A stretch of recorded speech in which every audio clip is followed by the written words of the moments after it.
Hello, welcome to another video. Please like, share and subscribe for more amazing story. True God in Another Worlds, Tensura x Tbate, by Tempest_King_20. Chapter 62 Sweet Distractions. Arthur Lewin Pov. Sylvie, where were you? How dare you leave me in hell alone? Ellie screamed dramatically as she flung herself into Sylvie's arms, her grayish-brown curls bouncing with each exaggerated movement. She buried her face in Sylvie's chest, her voice muffled as she continued to scold her. Sylvie couldn't help but be amused by Ellie's theatrics, her laughter bubbling up as she gently wrapped her arms around Ellie. She felt a pang of guilt for worrying her friend. Oh, Ellie, I'm sorry. I didn't mean to worry you. Uncle just took me out for a quick breakfast. Did you miss me that much? Sylvie's tone was gentle, trying to soothe Ellie's apparent distress. Ellie pouted. She expressed a mix of comfort and relief. Of course, I missed you. But next time, at least let me know before disappearing like that. I was worried sick. Sylvie couldn't help but giggle at Ellie's over-the-top reaction. She wrapped her arms around Ellie in a tight hug, offering a sincere apology. I'm sorry, Ellie. I promise I'll let you know next time before sneaking off like that. But don't worry, Uncle was with me the whole time. Ellie's expression softened at Sylvie's reassurance, though she still maintained a hint of mock annoyance.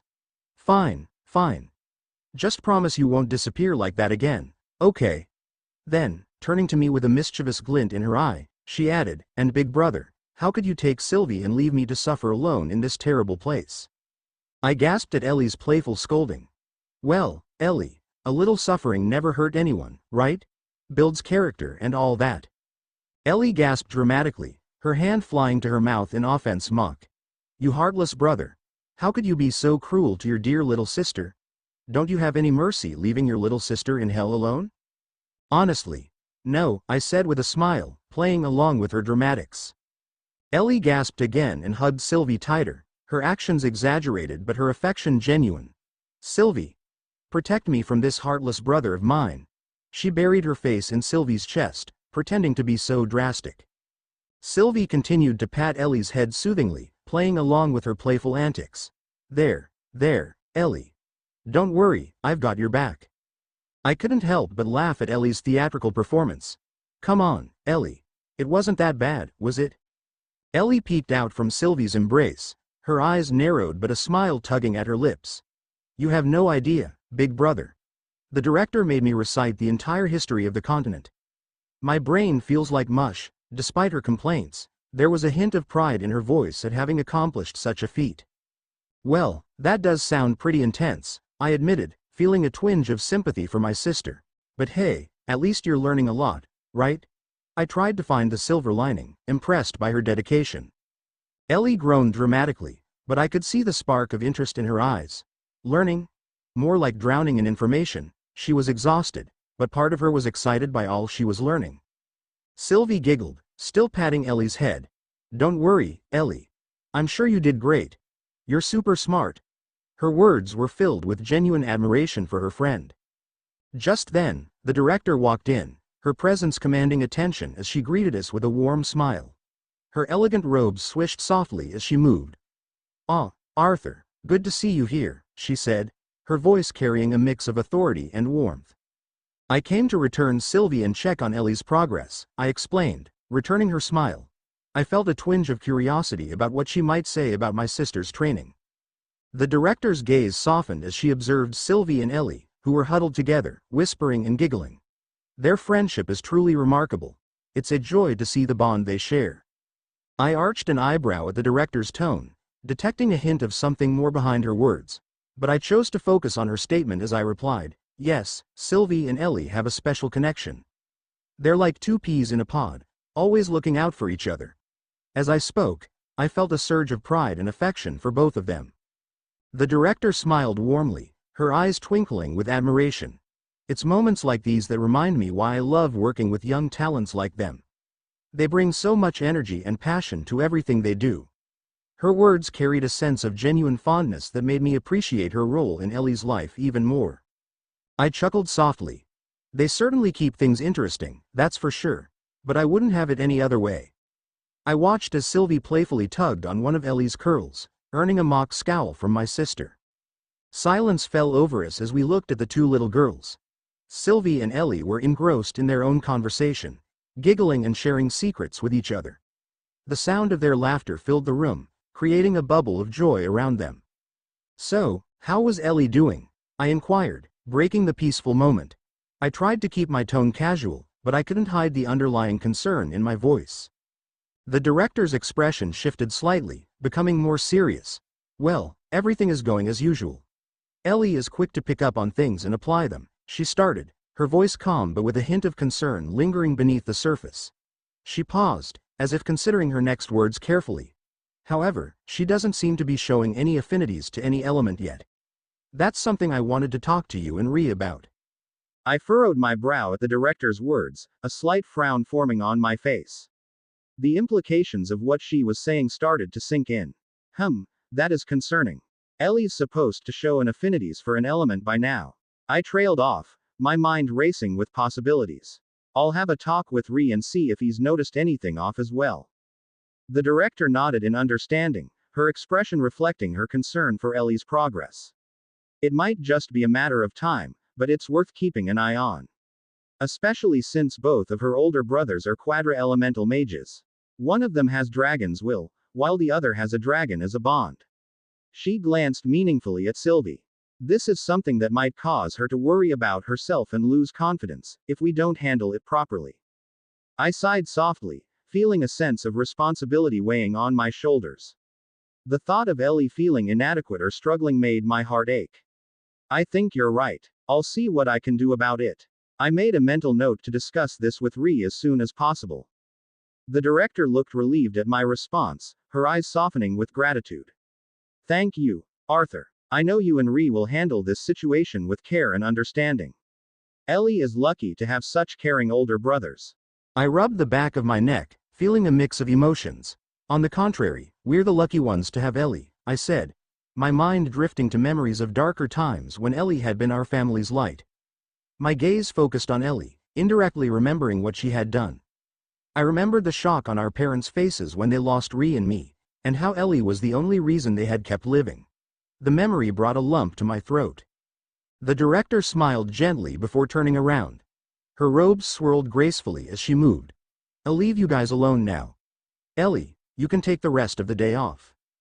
"Really? Thank you, mentor." Ellie's face lit up with joy at the director's words.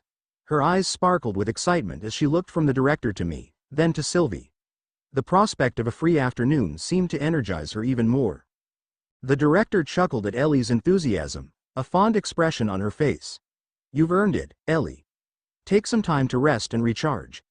You've been working hard lately." With a final nod, the director bid me farewell and left the room. As soon as the door closed behind the director, Ellie's excitement bubbled over. "Yay! Did you hear that, Sylvie? I get the rest of the day off," she exclaimed, her eyes sparkling like stars as she turned to Sylvie. Her grayish-brown curls bounced with each animated movement, reflecting her boundless energy. Sylvie's eyes seemed to shimmer with shared excitement as she replied, "That's awesome, Ellie. What do you want to do?" Ellie tapped her chin, her brow furrowing in deep thought. Her eyes darted around the room as if searching for inspiration. Suddenly, they lit up. "Oh, I know.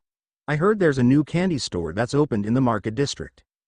At the mention of candy, Sylvie's eyes grew wide, her pupils dilating with anticipation.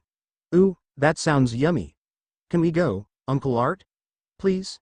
She turned to me, her expression a perfect mix of hope and pleading that was hard to resist. I couldn't help but chuckle at their enthusiasm, feeling a warmth spread through my chest. A new candy store, huh? Well, I suppose a little treat wouldn't hurt. I paused, adopting a more serious tone, but remember, we can't go overboard with the sweets. "Yes," Ellie cheered, jumping up and down, her curls bouncing wildly. The pure joy on her face was infectious. "You're the best, big brother. We promise we won't eat too much, right, Sylvie?" Sylvie nodded eagerly, her head bobbing up and down. "Right. We'll be super responsible." The sincerity in her voice was almost comical, given her obvious excitement. Just then, a familiar voice chimed in from the doorway. "Oh, can I join you?" We all turned to see who had spoken. It was Seal, standing in the doorway with a friendly smile on her face. The afternoon light streaming through the window behind her gave her silver hair an almost ethereal glow. Mama Seal, Sylvie exclaimed, her voice filled with delight. She bounded over to Seal, nuzzling against her leg affectionately. Of course you can join us. Ellie nodded enthusiastically, her curls bouncing with the movement. Her eyes sparkled with excitement at the prospect of having another person join their adventure. Yeah, the more the merrier. Right, Art? I smiled, a bit surprised but pleased by Ciel's interest. The thought of spending the afternoon with all of them filled me with a sense of contentment. Absolutely. We'd love to have you along, Ciel. Ciel's eyes sparkled with delight. Thank you. I could use a little sweetness in my day. All right, Candy Squad, I said, clapping my hands together with a grin. Let's head out before the day gets away from us. As we walked down the cobblestone street, Ellie and Sylvie skipped ahead, their excited chatter filling the air. They pointed out colorful shop displays and interesting passers-by, their enthusiasm for everything around them palpable. The afternoon sun cast long shadows across the path, and a gentle breeze carried the scent of blooming flowers from nearby gardens. Ciel fell into step beside me, a soft smile playing on her lips. Her silver hair shimmered in the sunlight, and I couldn't help but notice how her eyes seemed to catch the light, sparkling like gems. This is nice, she said, her voice low enough that only I could hear. I nodded, feeling a warm glow in my chest. The simple joy of the moment, walking down a sunny street with people I cared about, felt precious. Yeah, it really is, I agreed, watching the girls' excitement. Their happiness was contagious, and I found myself smiling without even realizing it. So, what's on your mind? Ciel asked, tucking a strand of her silver hair behind her ear. The sunlight caught the delicate curve of her ear, making her earrings sparkle. I blinked, caught off guard by her perceptive gaze. Those piercing red eyes seemed to see right through me. Nothing, I replied, trying to keep my voice casual.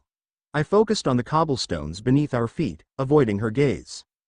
Ciel's lips curved into a mischievous smile, a dimple appearing in her left cheek. Come on, Art, you can't hide it from me. Remember, I can always read your mind if I want, she teased, playfully nudging my shoulder. I let out a sigh, running a hand through my hair. The familiar gesture of resignation felt comforting, my fingers catching on a few tangles. All right. Just, maybe don't do the mind-reading thing. It's still weird to me. I couldn't help but feel a bit vulnerable at the thought of her peering into my thoughts.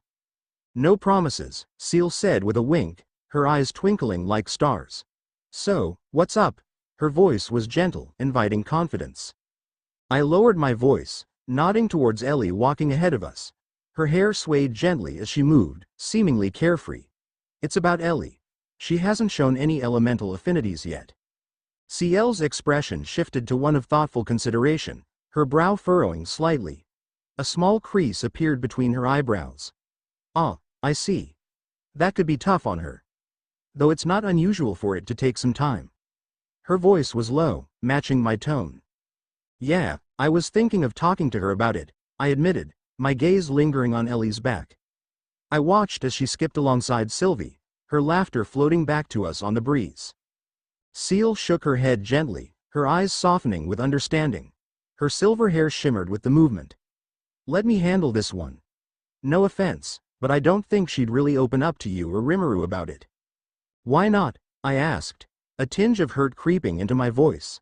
I kicked a small pebble on the path, watching it skitter away and disappear into a nearby drain. Ciel's tone was gentle as she explained, her hand brushing against my arm comfortingly. The warmth of her touch seemed to linger even after she pulled away. Think about it, Art. You and Rimuru have all these amazing abilities, while Ellie might be still trying to find her place. It's complicated. The realization hit me like a punch to the gut, and I felt a pang of guilt. My steps faltered for a moment. I never thought of it like that. The words tasted bitter in my mouth.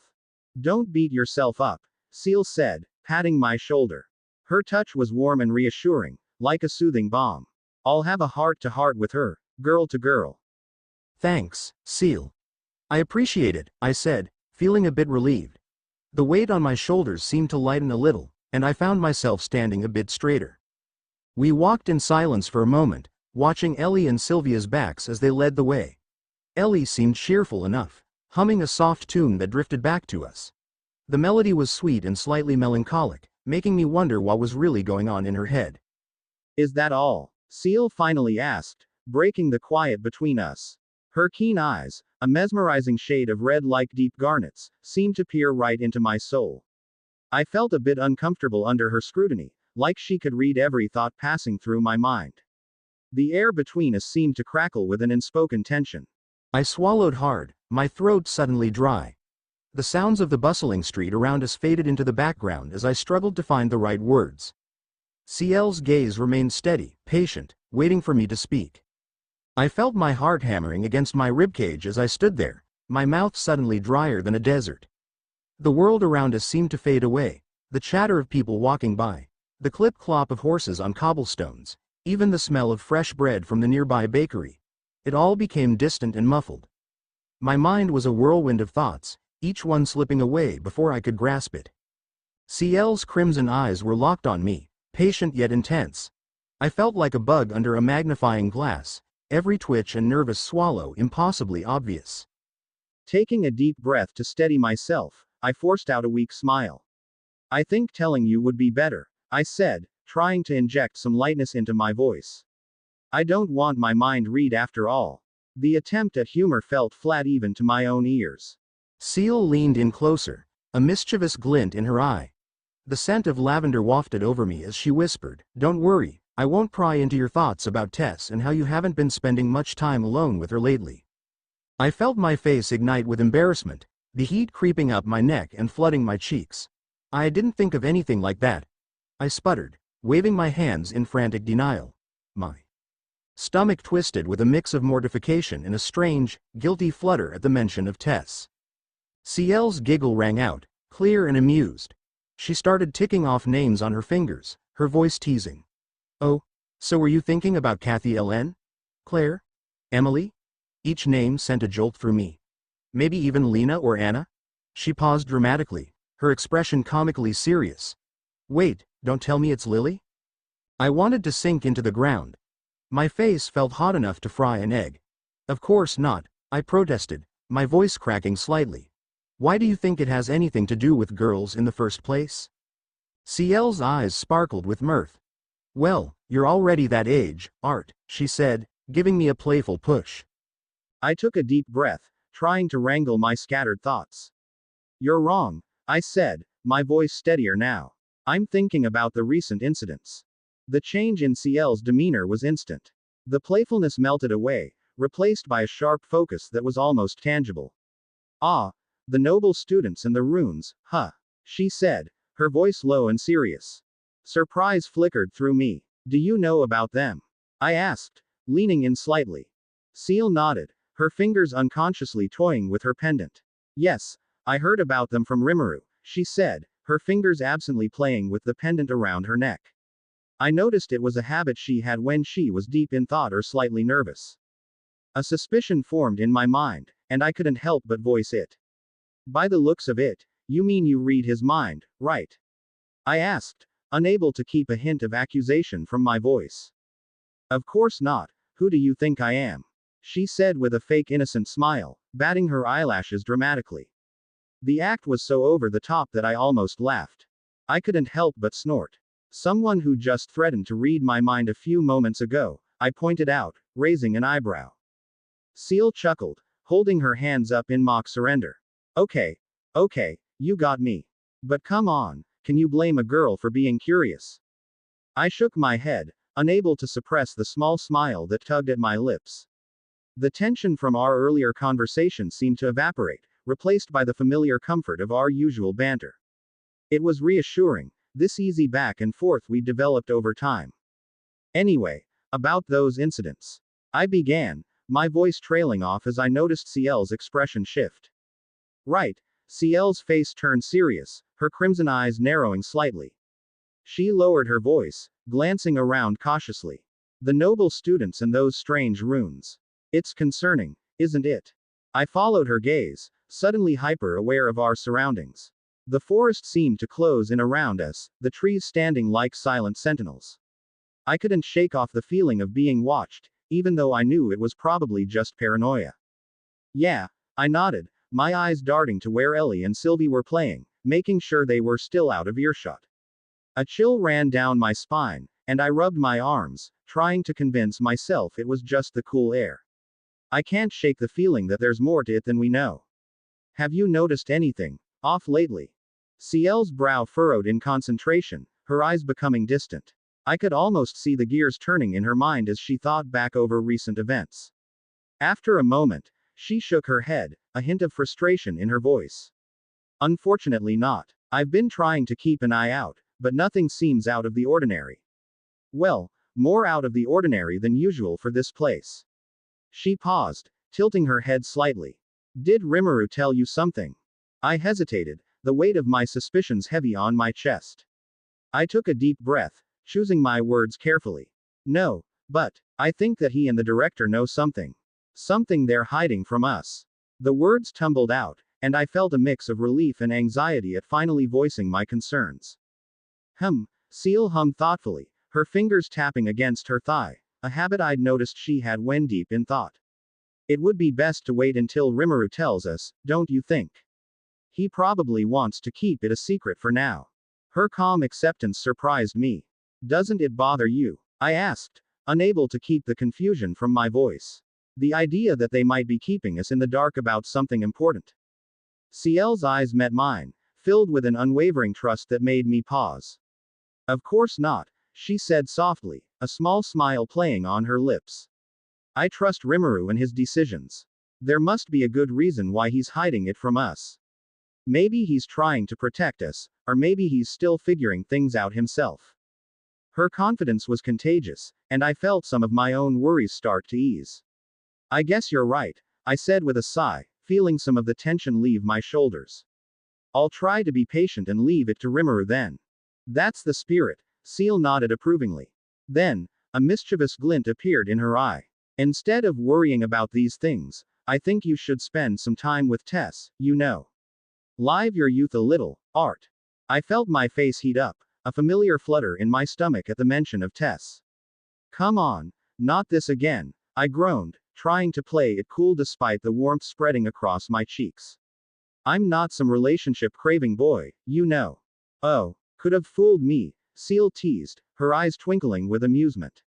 The way you light up whenever Tess is around, it's quite adorable, actually. Ciel, I protested, feeling my blush deepen. She laughed, the sound light and carefree, a stark contrast to the serious conversation we'd just had. All right, I'll stop teasing.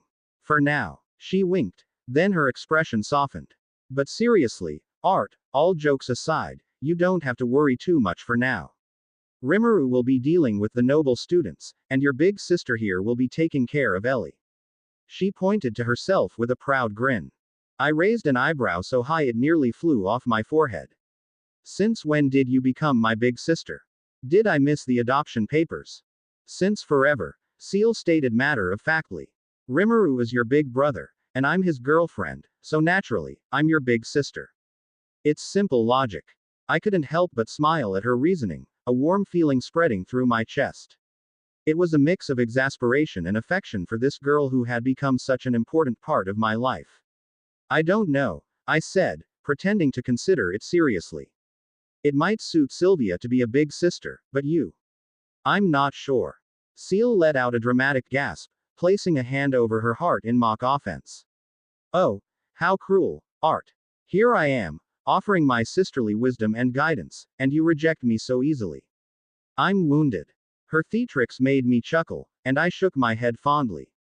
All right, I conceded, unable to resist her playful mood. I'm counting on you, big sister. That's more like it. Ciel beamed, her smile bright enough to rival the sun filtering through the trees. You can always count on me, little brother. As I looked at her radiant expression, a sudden realization struck me. It seems I'm not the only one who's changed. I mused, remembering the first time I met Ciel. The girl who had once seemed so inexpressive, to the point where you could say she had no feelings, was now smiling so brightly it was almost blinding. The thought made me smile involuntarily, a surge of fondness washing over me. We'd both come a long way, hadn't we? You know what? I said, unable to keep the smirk from my face. I take it back. You don't suit being a big sister at all. Hey.